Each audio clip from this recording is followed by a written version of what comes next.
Okay, looks like we are live right now. Hello, everybody. Welcome to the Aurora update, weekly update that is happening here on Fridays. As usual, today we're going to discuss the news of the Aurora project, update all of you with what we are working on, what we have achieved during the last week, and what are our plans for the future. I'm going to share my screen.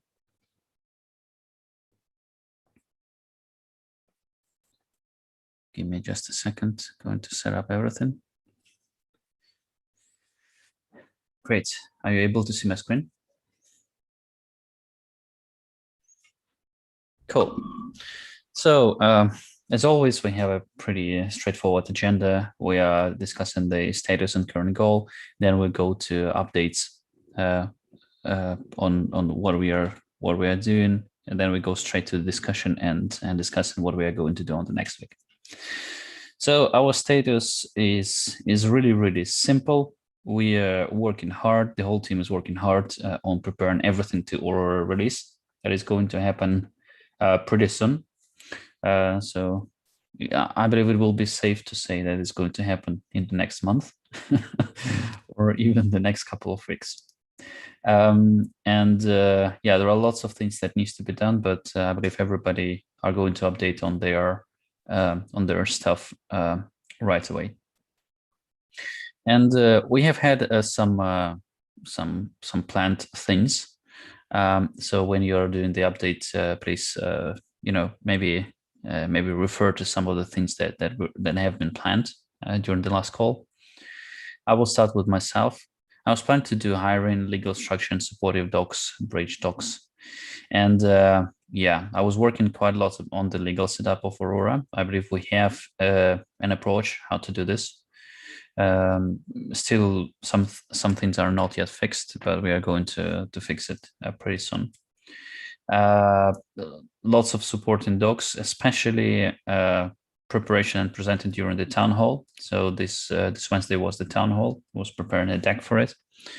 And also I started to work on the investor pitch deck. So it's still work in progress. And I already started to have first calls with potential investors and partners. So unfortunately, I can say that during these updates onwards for the next several weeks, I believe my updates will be pretty vague in terms of working with the potential investors and partners. But obviously, well, you know that all of this is pretty sensitive stuff, so I cannot share it publicly until the moment we have secured all of the investors and partners. Some various management tasks, not a lot of this. Arto, what's on your side? It's been a busy week, and mostly my focus was the Aurora relayer. So that's our Web3 compatible RPC endpoint. Over there, I've refactored the relayer to use a Postgres database for much of the state that we need to maintain. I've also finished an indexer process that will actually populate the set database. I began working on the WebSockets support. That's not yet finished.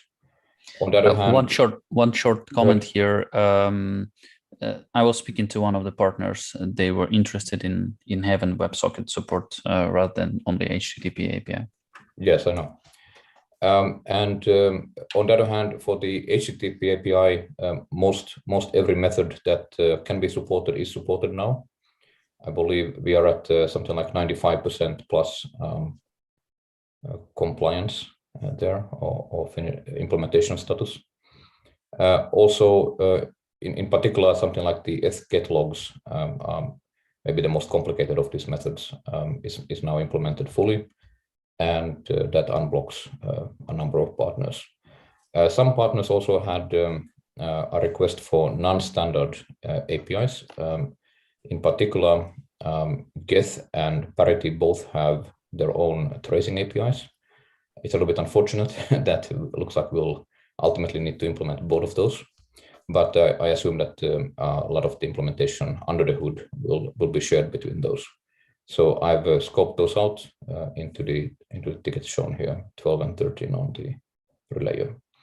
I'm today deploying an upgrade to the betanet and testnet relayers. We already have some people hitting those endpoints even without any announcement of the of the URLs, and of course we communicated those URLs to some key partners directly. So after today, I will be quite comfortable letting people at the relayers more broadly. We have good quality of service limits there, rate limiting and the like, and it's a pretty robust implementation by now, so we can just open that up. Also continued work on the documentation website. So Joshua and I took that forward in the past week. There's a lot more to do on that. That'll be more of a focus next week. So in general, the focus now is shifting towards just validation and documentation. Those are tied together because a lot of the previous documentation we had is out of date, incomplete, potentially has errors. So it means that we have to actually test everything that we have documented, and therefore those are tied together. Now, in terms of the important design discussions this week, we had a couple of things that are worth mentioning. One is that we had to figure out how we're going to emit the event logs. So these are the log opcodes in the EVM. How we're going to emit those from the EVM. We had been doing it using the near logging facility, as in the log UTF host functions, and that's not a good solution for several reasons. One is that those functions are defined as only taking UTF-8, versus we need to log arbitrary binary data. And secondarily, they have a 16 kilobyte limit, and we don't have any such limit on the EVM. People can log more if they are willing to pay for it. So Joshua and I figured it out, and that's currently under review and will be merged. And after that, the access to the event logs will work through the relay. So that's all happening still today. And then we had a big EVM block hash discussion, which is maybe better suited for the discussion segment, but that took a lot of people involved to figure out the path forward there. And of course, a bunch of reviews of pull requests. We have a lot of pull request flow now, so to speak. Those are the main highlights from my side. Great. Evgeny, what's on your side? This week I was working with Marcelo to find and fix some issues with the bridge. So fixed an issue that caused Ropsten bridge to not accept Ethereum blocks. The client that's running on the near blockchain to not accept Ethereum blocks. The problems is because this was caused by a deep reorg. We implemented a hotfix. We think that on mainnet there won't be such deep reorg. It was over 100 blocks deep. And there was another issue with near proofs of withdrawals not verifying on Ethereum chain. And now we think that this is because our front end is storing old proof, and after we redeployed the smart contract on Ethereum chain, it can't verify old proofs, but it should be able to verify, it should be possible to regenerate the proofs of all withdrawals so that they would be verified. So it's not that all the withdrawals can't be verified at all, they can, but the proofs themselves need to be regenerated. So probably this needs a fix on the front end to be able to do it. And also we have found an issue with our check of the height of the proof. So currently our connectors include a check that the proof is using a block of a certain minimum height. This check is currently not used. There is no need for this check in the current connector, but in the future, if we redeploy it, we want to make use of this check to avoid accepting old proofs, so that we will not have to copy the list of already used events. Instead, we just set a minimum height, so all the events are automatically invalid. But actually, this check is not currently implemented correctly. It is checking the height of reference block for the proof and not the height of the proof where the actual event took place. And because of this, it is possible to generate proofs using new blocks at the reference, and essentially this check can be bypassed. But now we know about this issue, so by the time we actually need this check, we will fix it to make it actually work. Okay, cool. Evgeny Yohanov, what's on your side? I completed new functionality of S connector, and additionally, I completely remove JSON dependency, and currently it's only Borch. And I want to say that contract size reduced, and not big, but for some about probably 100 kilobytes. And after that, we with Kirill Abramov starting hard testing, and currently all integration tests related to S connector are completed successfully. But I should mention that not tested part related to precompiles and part related to call ERC20 contract. So I think when it will be completed, we should decide how to test it. I'm not sure that it should be integration tests, but related to integration tests, currently it's all completed. And I want to say that Kirill Abramov found, as I understand, critical issue related to proof field skip bridge. So we found that if we send that field, it's possible to skip verify log entry. And Kirill really helped me fix that issue.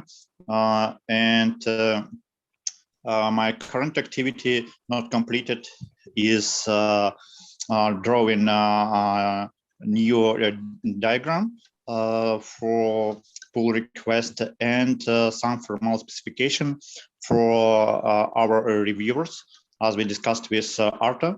Currently, it's still in progress, but I think today or tomorrow I will complete it. How can I put it in the list? Excuse me? How can I put the last point in the list of your update? Formal spec and diagram to aid review of the S connector branch. Can somebody input? Evgeny, can you please input it in here? So I will not, put the wrong info here, and okay. So we are not losing here time also. So let's go to Frank. Frank, how's the bully? Yeah, I got pulled in different directions this week. So Arto mentioned already the block hash issue, where basically got a hard priority interrupt, and so I implemented like a stats command for the bully, trying to figure out how often block hash is actually used in contracts, this opcode. And then I ran into issues with the disassembler from Go Ethereum, because the transactions are contract construction transactions and not like with the actual runtime code, and the arguments to these contracts they disassembled chokes on. And then I started talking to Guillaume from the Ethereum Foundation, how I could circumvent this problem. And then it turned out that he actually did a calculation like this already for mainnet. they were trying to figure out how often the opcodes, block hash, and difficulty are used in production, because with their move to Ethereum 2, it becomes it loses the meaning there. So, and it turns out that they are actually not that often used. The only place where they're really used is one Bitcoin implementation on top of Ethereum, where people use the block hash to create randomness, which isn't the right thing to do anyway. And so and then I basically abandoned that because we got all the data from outside. Okay. Yeah. So this is a very valuable piece of information. Yeah, for sure. Yeah. Okay, and then I wanted to continue with the error I had last week and updated my near core, and my test scripts weren't working anymore. And near CLI gave me like this page of error stack, and I about delete account with large state. And first I thought there's a bug in near CLI, and so I just implemented that command in the bully directly, but I got the same error. And then with the help of Bowen, I think, figured out that it is actually a limitation in near core that we cannot delete accounts with large state. And once, you can, when you deploy the EVM and delete it, then it's fine. But when you run the bully for a while, then, the account state becomes so big that you cannot delete it anymore. And so I changed my local test script that we basically always create random accounts. And one point for the discussion would be, is that a problem actually for us in production, or what do we deal with that? Do you have any updates on the height that Bully was able to work with Gordy Network? Is there any No, new that was basically it. I'm now at the point where I can continue again with these fixed things. Okay, so I'm going to put it in discussions.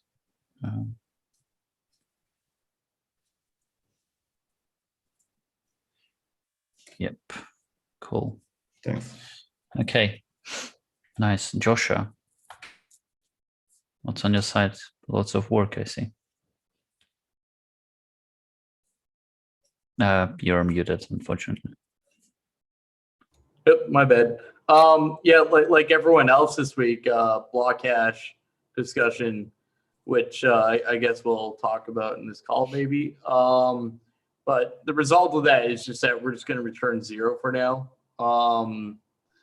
Then second one being that I started work on the math API, as I said last week, but I got pulled myself off of that because the EVM is still top priority, of course, until it's released.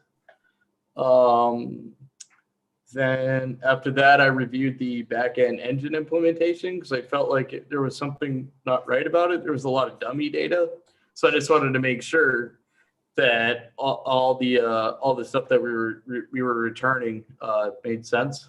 So the only thing that really resulted out of that was the big block hash discussion and gas limit. What should we return for that? Then after that, I started on the docs a bit lightly. Was filling in some gaps and adding in a bit more details. Then following that, worked on fixing the log opcodes because they were pushing to near SDK, but they were not really showing up because they can fail. So we returned them through the Aurora engine call itself, which is now called submit. And then after that, reviewed Michael's PR. That's it in a nutshell. Okay, also lots of work. That's cool. Kirill, what's on your side? Yeah, so on the beginning of this week, I worked on the EVM precompiles with Marcella, and also had a couple of calls with Joshua and Arta helping us to figure out the precompiles design in Aurora. Thanks for that. I also worked with Evgeny Ukhanov on the verification, fixing and testing the Aurora ETH connector and its new design. I updated the ETH connector contracts to match the new design, updated scripts and step-by-step guide. So it's very welcome for everyone to take a look at it and try it. I would be really, I would really appreciate it. Is it located in ETH connector repo? Yes. Mm-hmm. Cool. I edited in there. I also updating the ETH2Near event relayer to relay events to Aurora as well. And during my code walkthrough through the Aurora engine, I found and fixed, I would say, quite serious security issue in Aurora ETH connector. So it allowed us, allowed anyone to pass the skip bridge call flag in the proof. So that means that the proof, any valid proof from the Ethereum fork would have accepted. So I think it's really important that this thing is done already. And we tested then this part with Evgeny Ukhanov, and now it works. So it seems to be to work as it should be.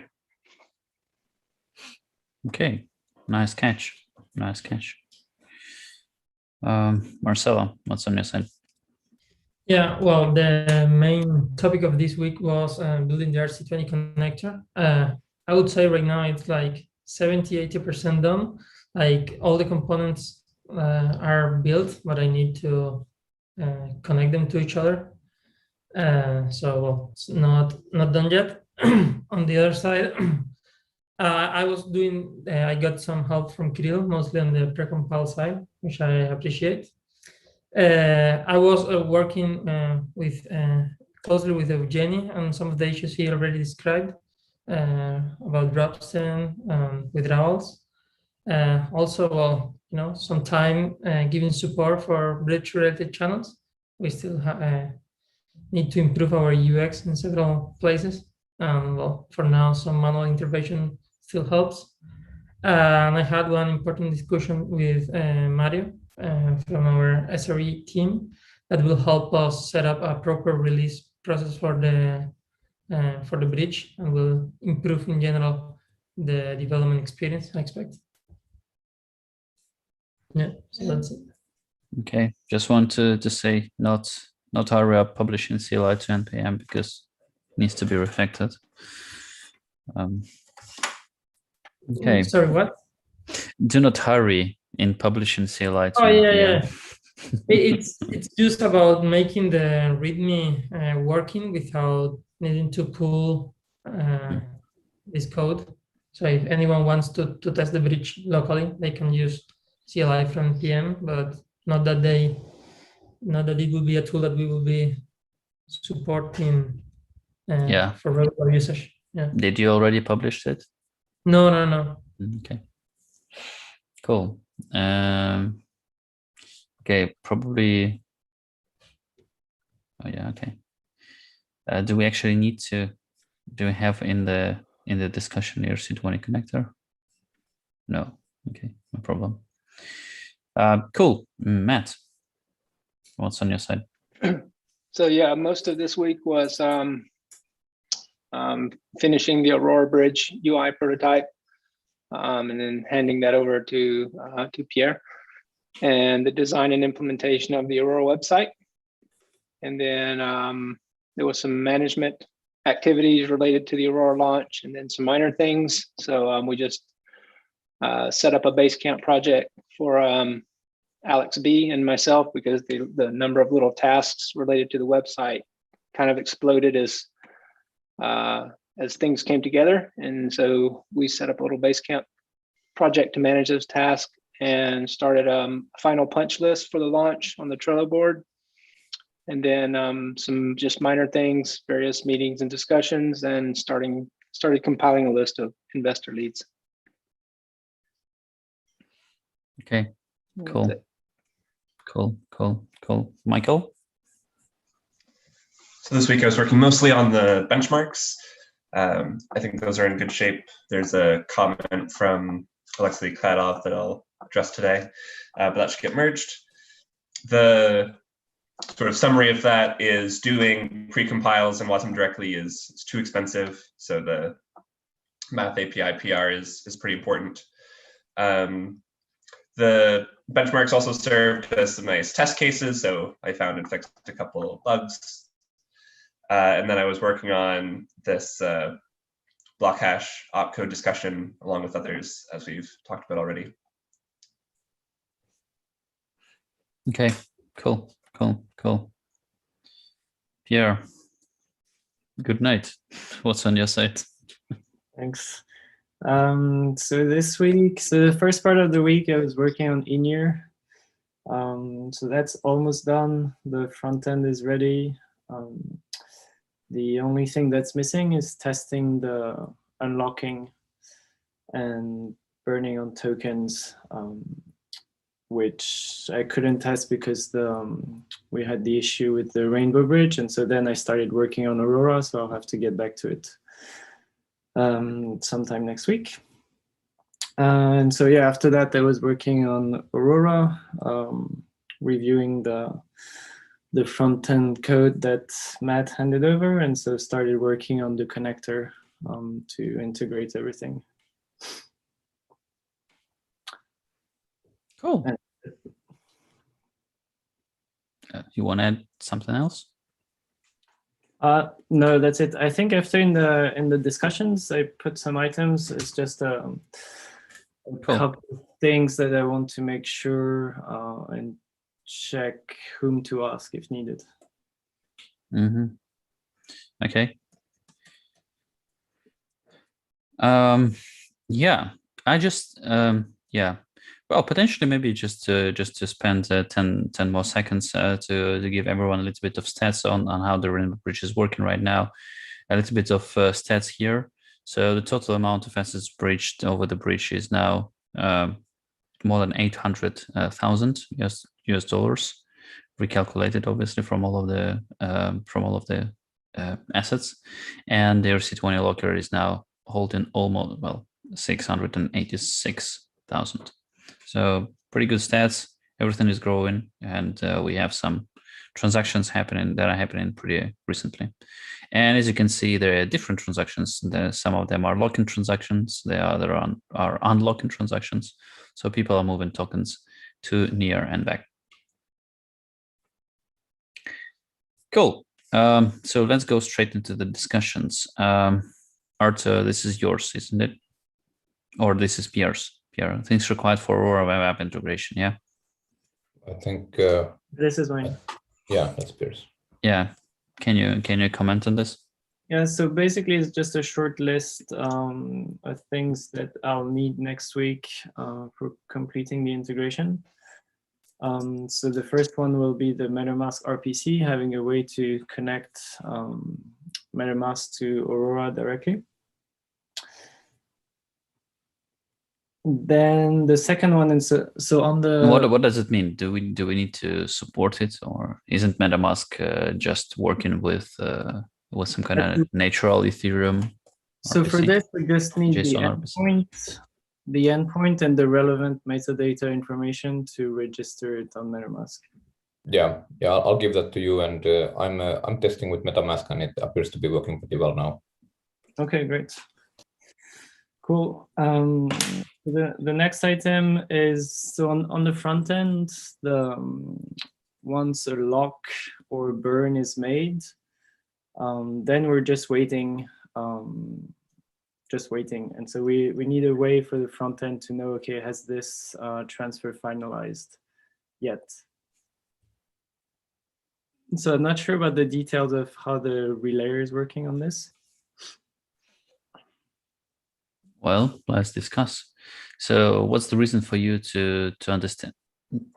So why do you want to have this? Once the lock has happened, we want to tell the user that, okay, your transfer has been finalized, and you should have your funds. Your funds should have arrived on Aurora. Well, lock-in transaction is just you need to track for transaction completion on the Ethereum side. Yeah, as we know, people can speed up the transactions and stuff like that. Yeah, I don't mean this. I mean at the destination. So at the destination. So the deposit transaction actually. Yeah. Yeah. So I believe this is something that that Kirill is working on. Yeah, Kirill, are you working on the finalization of transactions? Isn't it? The finalization of transaction is already there, but what Pierre has mentioned is that I believe he wants to have some way to get the status of the specific transaction. Was this already transferred or not? And for that, for example, sure, we can add some API for the relayer, or we can add some subscriptions feature to notify for some specific events as they are relayed. But okay, for sure, we will discuss this with Pierre. What is the best way for him? Is there a way that we can have a view function on the contract to check the proof or some reference to the minting? I mean, the deposit? We didn't have any yet at the moment, and we mentioned this on the last week with Marcella, and we was also thinking maybe about the addition of a specific get function that will check whether the proof already exists in the token, so that will be easier for you on the first hand, and on the other hand, our layer will be able to check whether the proof was already submitted, to not resubmit the proof twice, and to save some gas on it. Yeah. Well, from my point of view, this is something that is additional. So let's not change the contracts right now.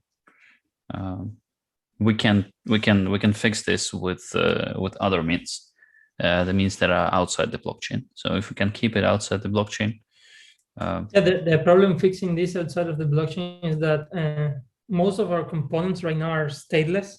Almost any fix discussed here requires to have some state, either on the layer or on the front end. So if we add this to the contract, it will be significantly easier to keep other off-chain tools. Well, at some point in time, our tools need to become with state, working with state. Or, for example, what we can use here is the indexer. Yeah. So we already have an indexer for near. So. But does the indexer expose a public or at least internal API we can use? Well, it need to be public. I'm not sure. Need to check. Yeah. Mm-hmm.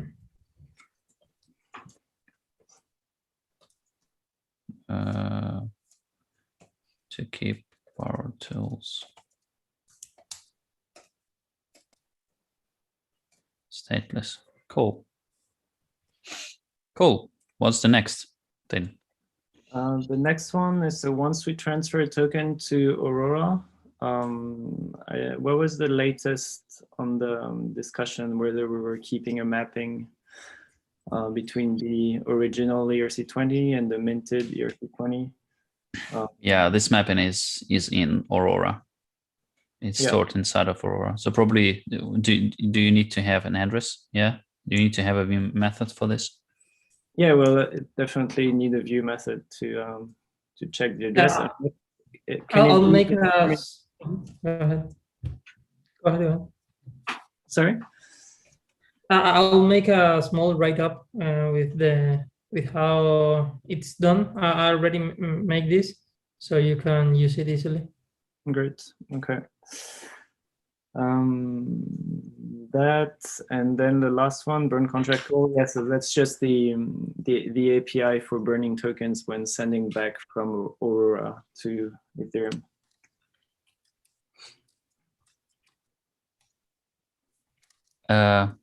Once again, can you repeat this once again?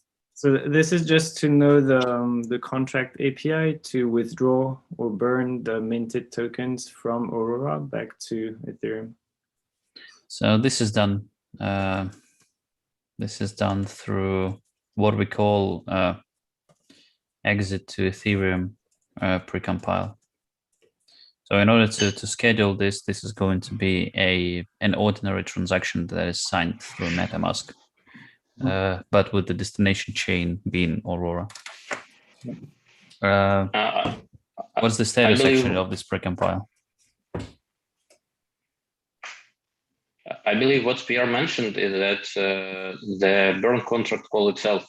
When we discussed precompiles with Marcela offered to modify the ERC20 vanilla implementation and to add some function to have burn functionality. So no, we discussed this. This is not the way to go.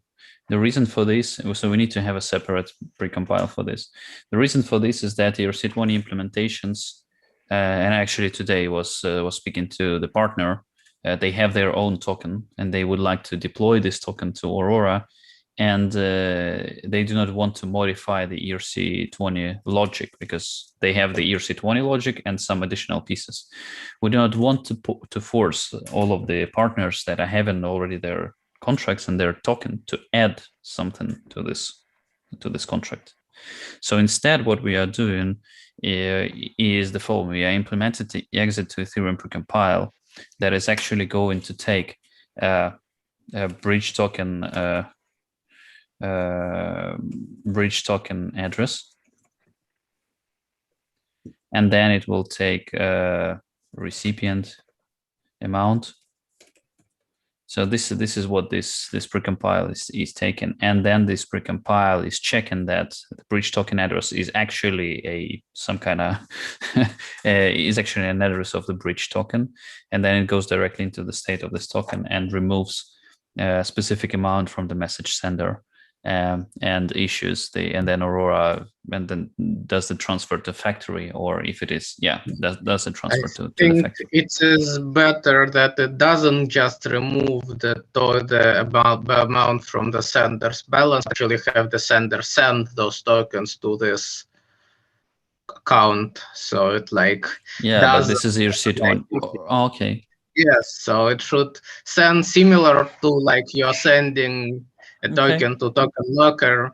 Basically, the reason we want to have in some future unified interface, so all tokens should be bridged in the same way, no matter whether they are native on EVM in Ethereum, in near EVM in Ethereum, or in near native runtime. So the idea is that when you want to bridge your token, you always have to send actually send those tokens to the appropriate contract, not just have that modify directly the state.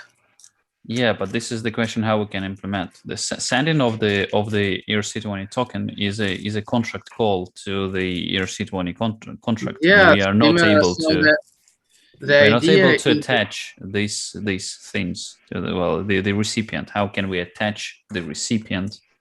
Similarly to how this is done in Ethereum, well, not this, but generally, if you want to send token and then to perform some operation, then you first approve this token to the contract. So in this case, it would be this precompile. Then you make a call, and this call calls transfer from normally, as if so it doesn't need to be able to directly modify the state of the token. It shouldn't need this ability. It should behave like any regular Ethereum contract that accepts token for something. Artur, what's your take on this? What do you think? Should we keep the one transaction precompile or two transactions? I would go for the one transaction if you can. I too. So this is a specific thing, and having only one transaction, and you do not need to do a proof and then call in the precompile, which does transfer from. Yeah.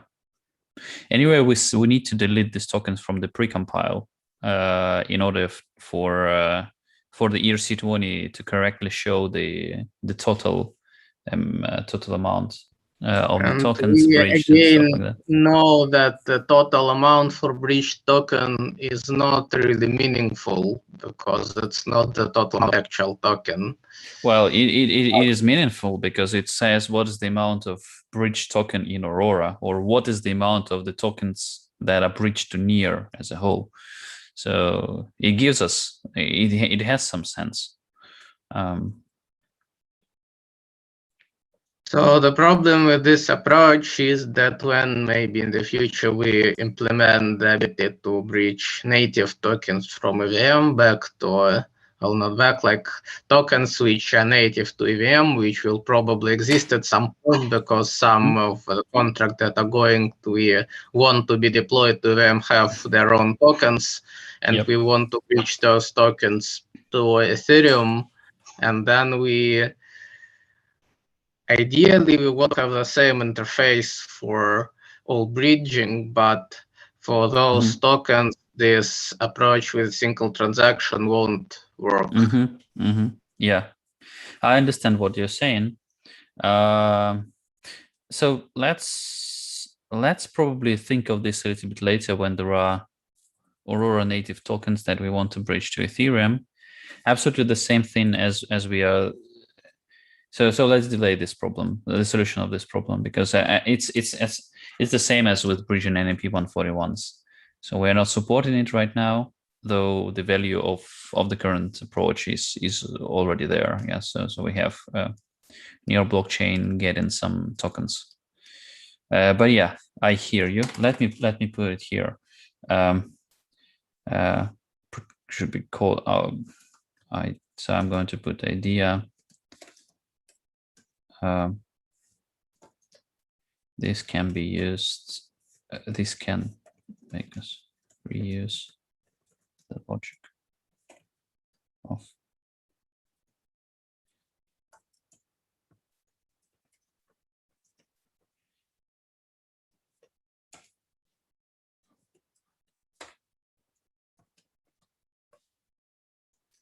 Aurora native.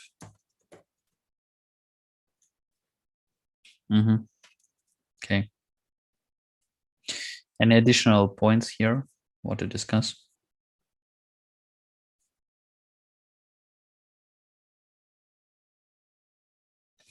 Okay, so just fixing this current solution. Go with a single transaction for now. Later on, we will be able to update the precompile, so no problem.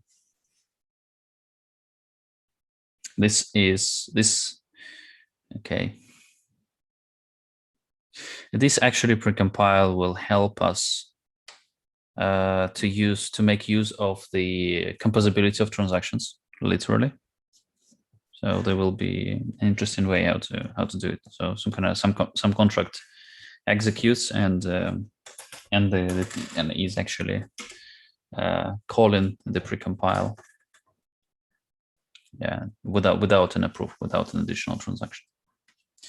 Okay, cool. Let's go to the next point: EVM block hash discussions and outcome. Yeah, let me sum up.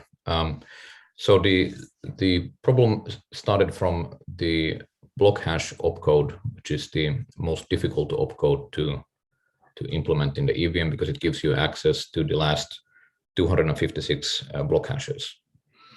And we had this stubbed out for a long time as zero, as in returning zero. But for full 100% compatibility, to have a credible story on that, we do need to implement it. And we were wondering about different ways to implement it. One suggested scheme was that we would take we would hash the block number and form the block hash that way. But we have ultimately a lot of requirements that we would like to fulfill. Let me read from here. So the requirements we formulated. So first of all, we need to be able to return those most recent 256 blocks. but also the block hashes must be unique and distinct to every distinct EVM chain shard and contract deployment. We should endeavor to take into account the rare situation of a short-term near fork, which is why Max suggested we wouldn't want to use the block height, we ought to use the block hash. And the Aurora launch should highly preferably use a finalized block hash scheme, so we don't have to change that later, which would be quite painful and a mess. And an additional weak requirement would be that the way we form the scheme for the block hash should be not that easily predictable. This is not a hugely important requirement because nobody should be using block hash for pseudo-random number generation, although people do, of course.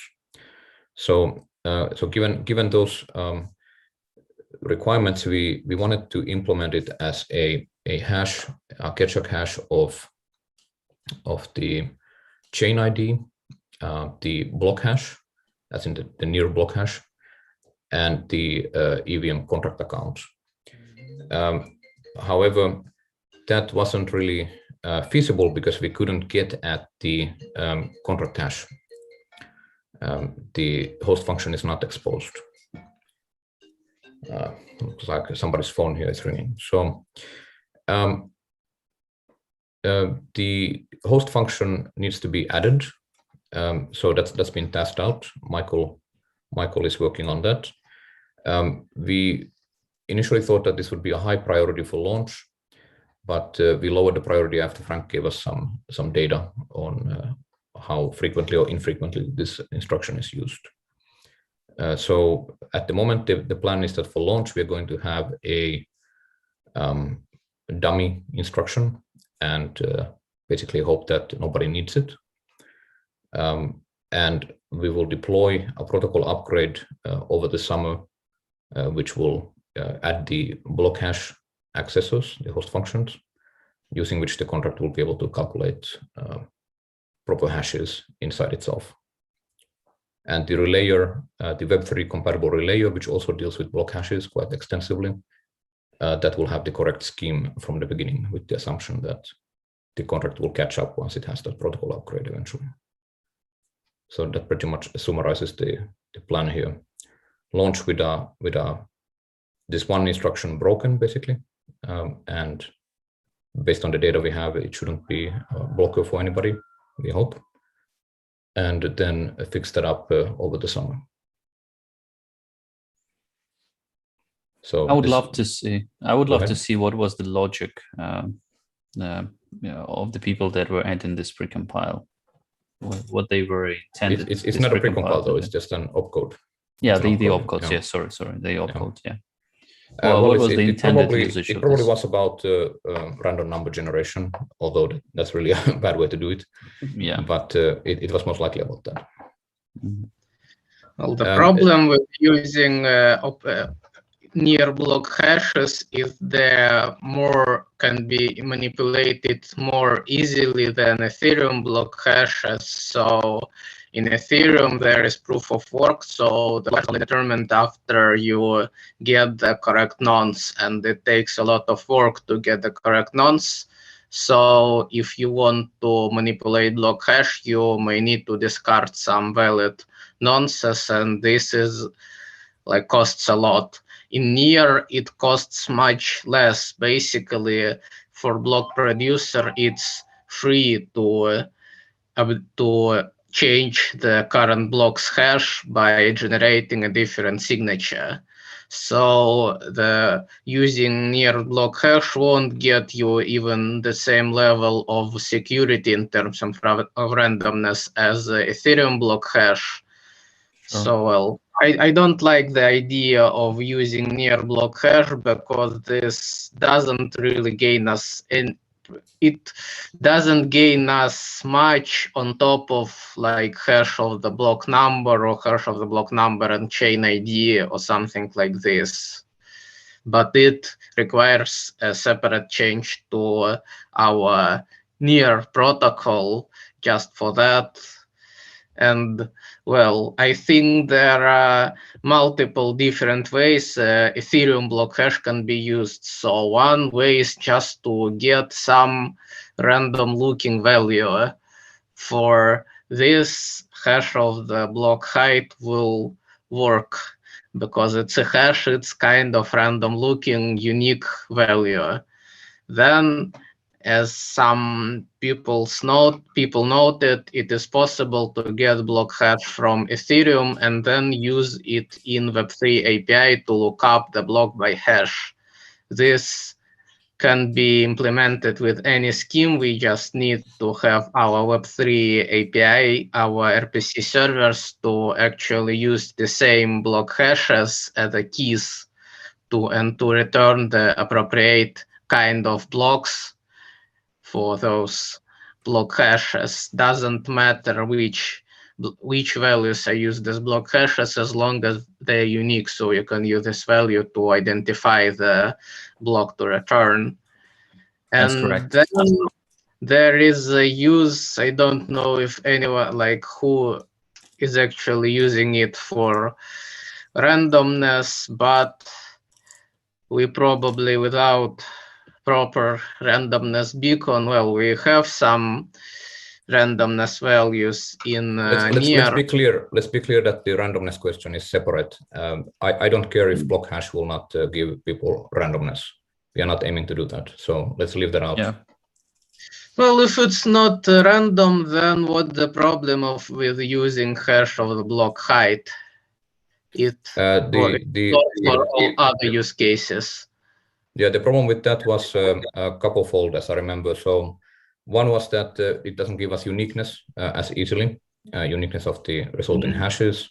And the second one was uniqueness, like block height is unique. Global uniqueness, as in if we hash the chain ID, we hash the block height, and we hash the contract address, contract name, then we are going to have the same hashes. Why do we need contract address? Do we have the same chain ID or do you mean near chain ID? Well, look, I mean, we are aiming Aurora for globally unique hashes for the EVM. Maybe Aurora deployment chain ID should be unique. If we have multiple deployments with the same chain ID, it's also not good. Well, this is what Arto is saying to you. So it's not enough only to hash only the height.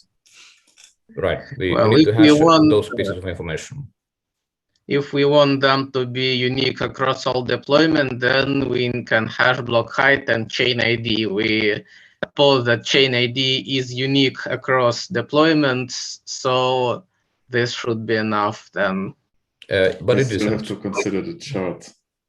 Yeah, and it's also not the case that that's actually unique. We use the same chain ID, for example, on local deployments as on, I believe, BetaNet. We reuse that ID. So that's one reason. The other reason is Max's objection. So this had to do with short-term forks of the chain, and he felt that the hash would be a far better solution there than the height. And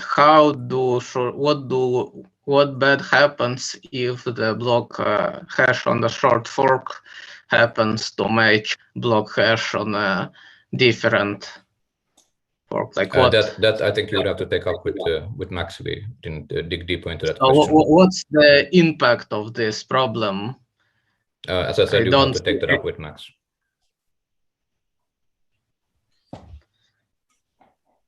So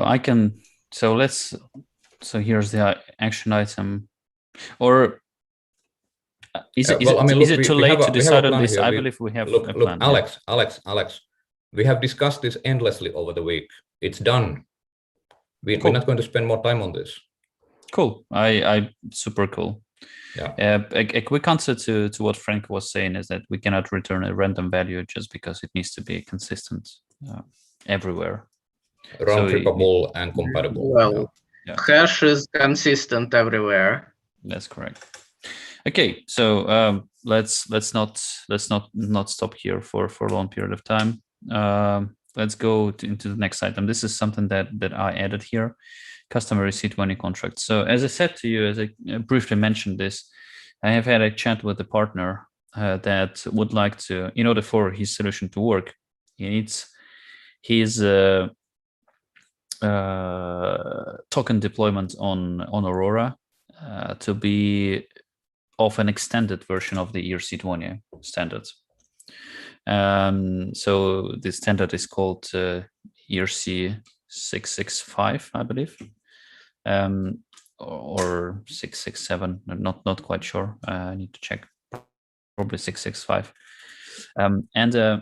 So that's why they require this for all of their other contracts to be able to work, which is pretty important. So we need to have, obviously, once we are going to deploy the tokens over the logic of the factory and of the Aurora logic, we will deploy some kind of vanilla implementation. But I just want to mention to you that we need to have an ability to deploy a custom ERC20 implementation.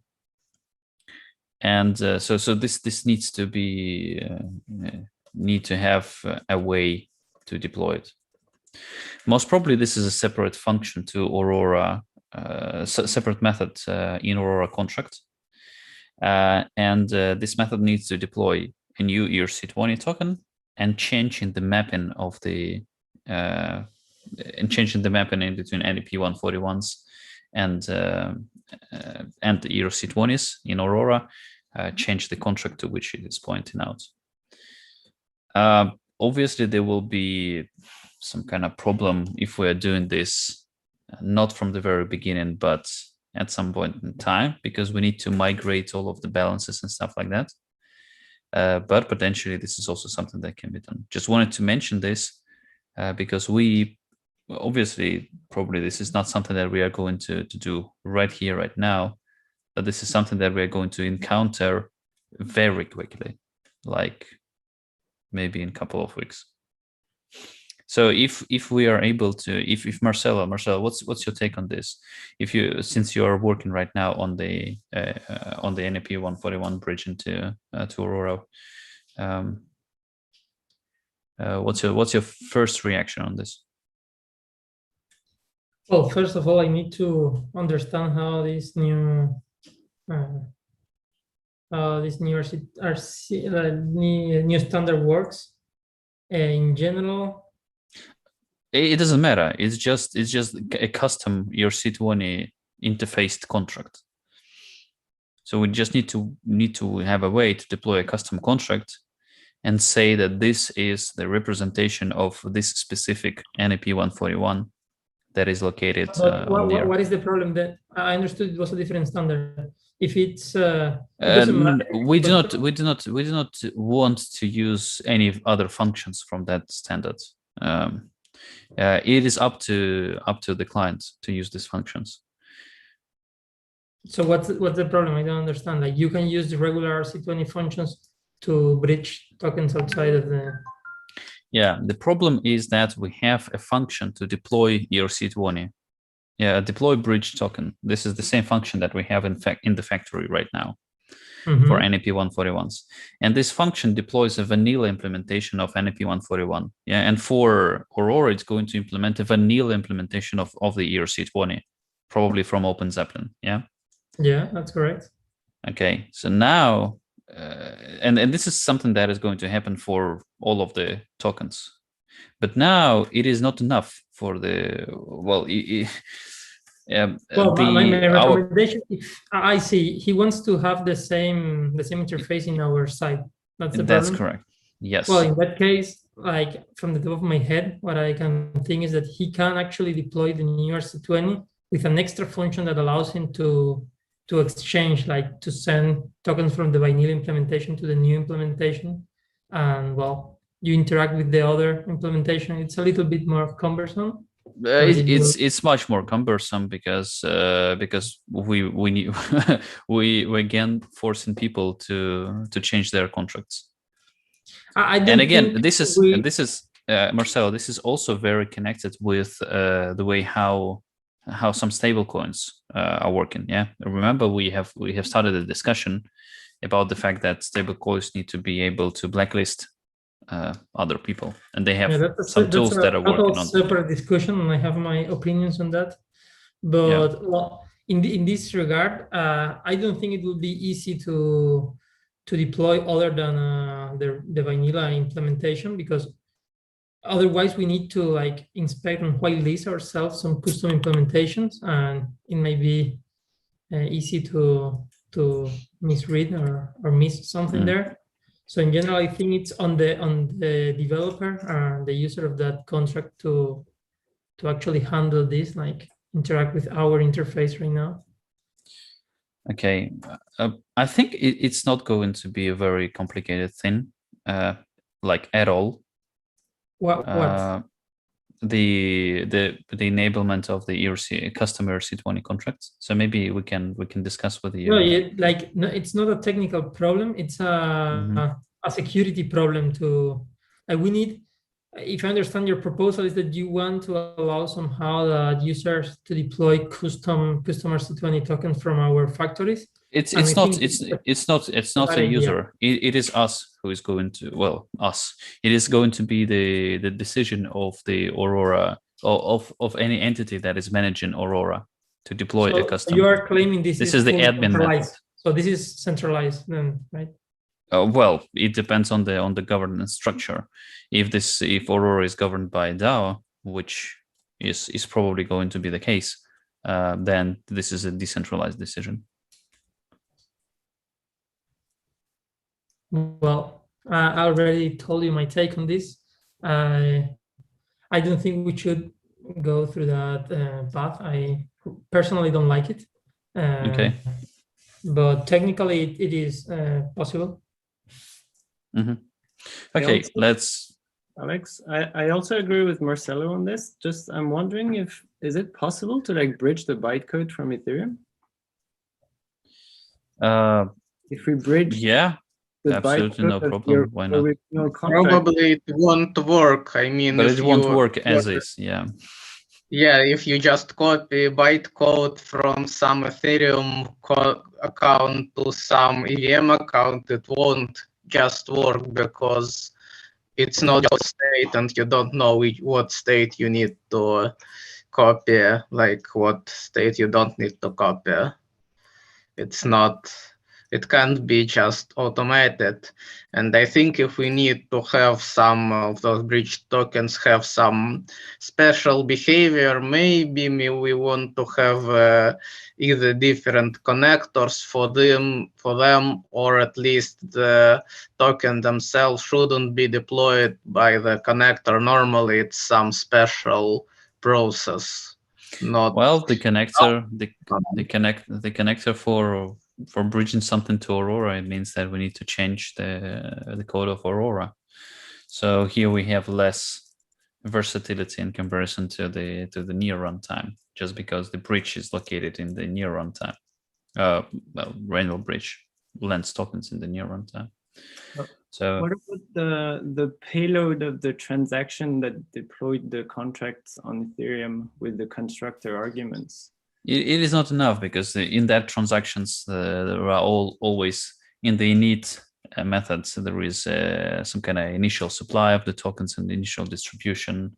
Most probably people do not want to create new tokens during their deployment of the contract on Aurora. So there may be many additional small things that are not going to work as absolutely the same as with the first deployment on Ethereum.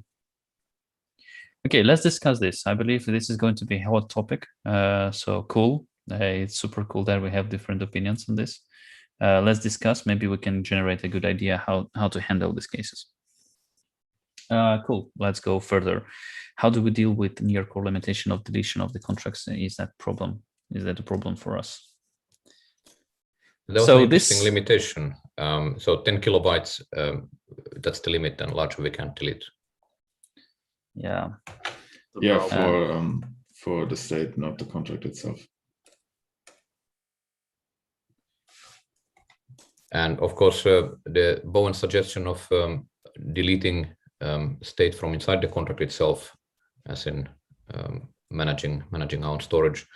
It's a little bit complicated because we can't iterate over the contents of the storage from inside the contract. So it somewhat needs to be externally facilitated in that regard. Does this limit already landed? Yeah, it's merged. It's well, on mainnet I don't know, but it's certainly merged and on testnet. So the PR is merged, and yeah.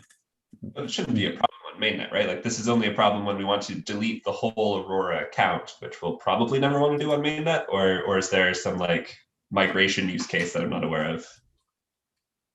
Yeah, I think it's mostly a non-issue for us on mainnet. If we had to do some kind of upgrade of the storage format, we would have to do it without actually deleting everything. So it would have to be incremental. And step by step. On testnet, I doubt we will ever delete the account as well. Betanet is a bit of a free for all, so that might be a different matter. But looks like we can't, even if we want to. So probably locally is the biggest problem. So here we would have to. So Frank, you took the approach of creating a random account. I think the approach I would have taken is to reset the whole chain, but I mean, you can. Either one works. So yeah, for quick iterations, it's easier to just create random accounts. Otherwise, I have to But if it is locally, then you can compile the near core with different parameter. Yeah, you could probably raise the 10 kilobytes to something more useful. Yeah. But it means if we run it on testnet, the way I test on testnet visibility is that I have to deploy my own contract because it has the special functions in there, and that kind of will create this, toxic waste in a sense that I will never be able to delete those contracts again. And with the test tokens that are bound by the contract size, and it could potentially become. I mean, we're still in the early phase where we don't, replay that much, but it can become extremely large once we, replay more. Yeah, of course, I would expect the EVM contracts to dominate on all chains soon in terms of being the largest contract. So yeah, you have a tough competition with the bridge. With the bridge, yeah. Yeah, that's a fair point. So let's rephrase the Aurora contracts. So I don't know. Yeah, for testnet, I see the biggest issue. Yeah. So locally, it's workaroundable given multiple ways to work around it, including changing the configuration and recompiling. And we don't see really an issue other than what you mentioned on testnet, the toxic waste. I think for cleaning up something like that, as long as you have a full access key to the account, it's always possible to clean it up. You just need a contract which does nothing except deletes storage keys, specific keys one by one. Somebody should write a script to do that. That would be cool. Yeah, so and somebody is going to earn lots of money once he will do this. Right. Just because 30%, Yeah, sure. So in any case, I think sounds like we are not blocked on this. We have workarounds, and also there's not too much we can do about it on let's say testnet. That's correct. Yeah. Yeah. So I think we can move to the next item. Cool. Sure. Yeah. Security review of the EVM contract and Eth connector. Right. So Joshua is beginning on this already, and I've also asked Yevgeny Kusiakov. He's I believe he's back from vacation now, and he promised to take a stab at it as well. So the questions here concern which other eyeballs we want to pull in, and when would be a good time to do the review. And from my point of view, I think given how Yevgeny Ukhanov indicated where he is, maybe Monday would be a good time to start doing active review of it. There's also the question how to collaborate on such a review, because it would be useful for reviewers to be able to collaborate. And that might make sense to then raise a new PR specifically between the master branch and the Eth connector branch. It's big, but it's not so much necessarily for the review, which I think is more likely to be successful if you locally review it on your computer and maybe test it as well. But it's for keeping track of everybody's comments in the same place. and being able to have a conversation around a particular piece of code and so on. Further inputs to this review. So as Evgeny indicated, he's working on he has a formal specification, and he's working on diagrams, and we're also exploring the use of some potentially some formal tooling like TLA Plus for validating some aspects of that whole flow. That's not going to happen in this timeline, but in any case, any kind of specification like this, formal specification, is going to help us understand as a reviewers what's going on, and the diagram as well. So if we had all of those bits lined up for Monday and then asked people to actively spend a few days on it, that might be a very good idea. So on your end, Alex, you had tasked Evgeny Kapun to it, but I don't think we started yet on that, right? Evgeny, can you comment on this? I haven't started the review of Aurora contract. Yeah, but this is something that we need probably to focus on. So yes, please do it on Monday. And everything else, yeah. And for the fourth reviewer, of course, I have to review it myself. And did we have somebody else in mind? Let me see who we had. Yeah, of course, Michael already reviewed it substantially previously, so it'll be good if we can take a second stab at it once we have the diagrams and updated connector. So that's already, yeah, that's already five people at that point. So maybe that will be enough.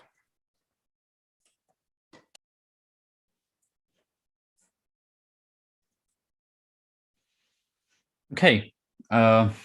Do you want to discuss any additional topics?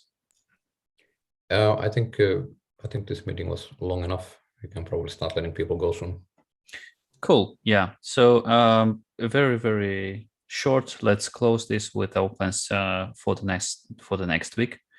So I'll start with myself. Going to the general management with regard to Aurora release. So we need to prepare. We need to make sure that everything is there, that everything is cool. I'm going to work with the pitch deck for investors, and we'll start to reach these people. This is going to be my biggest things to do during the next week. Arto, what's on your side? Yeah, so the biggest focus is shifting to QA and validation, and also, of course, the developer experience and documentation to enable that. There's a few loose ends on the relayer that I want to tie up. Most importantly, the WebSockets, and can always improve robustness, given that it will be in production from today on, this new version. Also, we should stand up the testnet faucet. So we got the faucet methods, but we don't have a web interface, and planning to do that. That's pretty simple, but just need to fit it in somewhere. And I have a hard hat plugin in the works that should be published. So that's already planning for next week. Okay. You can make one. So besides Aurora review, if there are any bugs that need to be fixed, I will participate in that, and basically anything that is needed for the launch. Cool. Evgeny Okhanov.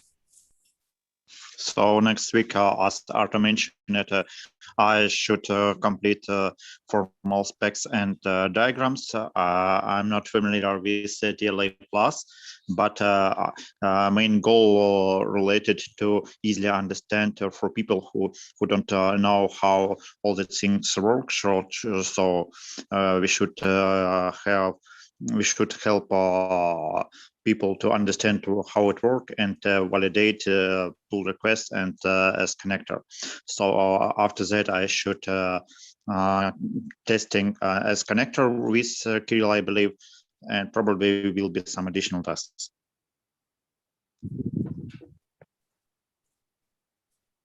Okay, cool. Frank? Yeah, with the block hash issue and this large state problem out of the way, I'm gonna, and with this extended test script, keep testing and bring it to higher block numbers. So fix the issues there. Cool. Joshua? Yeah, documentation with that includes like the online documentation and also the Aurora engine inline documentation. I want to get into the math API, but that might not be until the end of the week. Then after that, the connector logic review, that's gonna take some time because it's a lot of lines of code. Then the general, like the Aurora engine as a whole, I want to go through it all. So I went through already part of it during this week, and that came up with the block hash issue and the other one. Yeah, that's what I'm planning on doing next week. Yeah, I must emphasize again that the math API additions, the host functions we need to implement the precompiles, we have to land those in the mid-June mainnet upgrade. That's business critical. Absolutely. So just Joshua, check with Bowen to make sure that you will not miss the deadline for when that needs to get merged, whatever the deadline might be. I'll ask him when that is. Yeah. Okay, Kirill? So as we have discussed on Monday, we need to have a front end for the S connector as well. So I will start collaborating with Pierre on this front end implementation and help with any scripts and tools Pierre needs from me. I'm also going to test Aurora precompiles and ERC20 connector interactions as they're ready. And I will also do some Aurora engine review. I did some on this week and found this bug that I mentioned. So probably it's worth taking a look as well. Okay, cool. Marcelo? Yeah, I'll be working on finalizing our ERC20 connector.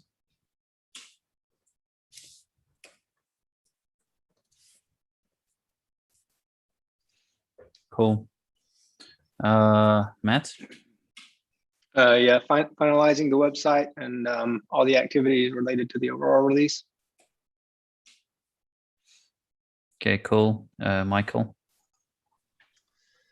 I'll be working on the block hash implementation on the near core side and reviewing the ETH connector and doing some other EVM review and testing, making sure it's ready for launch. And Pierre? Yeah, finishing the in-year and Aurora front-end integrations. Okay, cool. So lots of plans for the next week. In case you're feeling that the schedule is a little bit too tight for the next week, and you think you will not be able to implement everything that you're planning for the next week, don't hesitate in one additional day from this weekend. So not saying to you that you need to do it, but just take a look at the speed how the things are done. So myself and as far as I understand, Arto, we are going to work on Sunday. So if you want, you obviously can reach to us on that day. Yeah, let's push. Let's try to deliver Aurora as soon as possible in order to not be late for the market. Any additional thoughts?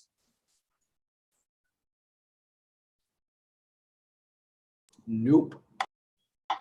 Well, I have some thought maybe for this. Can you put in 2 minutes? Yes, so that for that block hash, I have another idea. So we want hash Okay, to be okay, Evgeny, sorry. It's within 2 minutes. We want it to be unique across everything. So the idea, have block hash be the hash of previous block hash and all transactions in the current block. So the idea, if there are forks with any difference in transactions or state, then block hashes will be different, and yet you don't need near block hashes for that. The immediate problem with that is it will become expensive to compute the block hash, and it will not be a constant cost that we can assign to it.